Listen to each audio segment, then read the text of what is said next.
নমস্কার, আজকের এই ভিডিওতে আমরা দেখব আমাদের প্যান কার্ডের সঙ্গে আধার লিঙ্ক করা আছে কি না। কারণ লিঙ্ক করা না থাকলে কিন্তু এখন 1000 টাকা ফাইন দিয়ে লিঙ্ক করতে হচ্ছে। তো আমরা আজকে দেখব লিঙ্ক আছে কি না। তো এর জন্য প্রথমে আপনাকে চলে আসতে হবে যে কোনো একটি ব্রাউজারে, এসে লিখবেন ইনকাম ট্যাক্স, লিখে সার্চ করবেন। সার্চ করার সাথে সাথে প্রথমেই যে লিঙ্কটা আসবে ইনকাম ট্যাক্স ডিপার্টমেন্ট হোম, এখানে ক্লিক করবেন। ক্লিক করার সাথে সাথে এই পেজটি ওপেন হয়ে যাবে। এখানে কুইক লিঙ্ক বলে একটা অপশন দেখতে পারবেন, এবং যদি মোবাইল থেকে করেন সেক্ষেত্রে নিচের দিকে দেখতে পারবেন। তো আমরা এখান থেকে স্ক্রল করে নিচে চলে আসব। নিচে আসলে এখানে দেখতে পারবেন লিঙ্ক আধার। এই লিঙ্ক আধারের উপরে ক্লিক করবেন। তারপর পেজটা লোডিং হবে এবং একটু সময় লাগতে পারে। তারপর দেখতে পারবেন লিঙ্ক আধার, এই পেজটি খুলে যাবে এবং এখানে 3টি স্টেপ রয়েছে।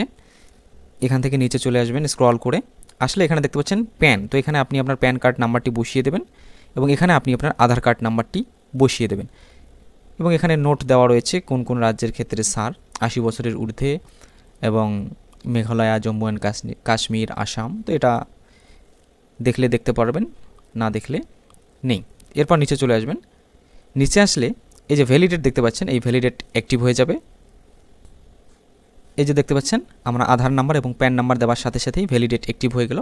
এবার এখান থেকে ভ্যালিডেটে ক্লিক করবেন।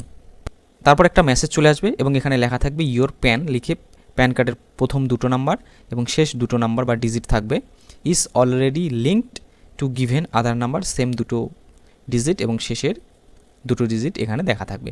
আর যদি লিঙ্ক না থাকে সেক্ষেত্রে কিন্তু এখানে লিঙ্ক করার যে অপশান সেটা আসবে এবং তারপর লিঙ্ক করতে পারবেন। তো এইভাবে আপনি দেখে নিতে পারবেন আপনার প্যান কার্ডের সাথে আধার কার্ড লিঙ্ক আছে কি না। ভিডিওটি দেখার জন্য অসংখ্য ধন্যবাদ। ভিডিওটি ভালো লাগলে অবশ্যই চ্যানেলটিকে সাবস্ক্রাইব করে পাশে থাকবেন। পরবর্তী সময়ে আমরা দেখব প্যান কার্ডের সঙ্গে আধার নাম্বার লিঙ্ক না থাকলে সেটা কীভাবে অনলাইনে লিঙ্ক করতে হয়।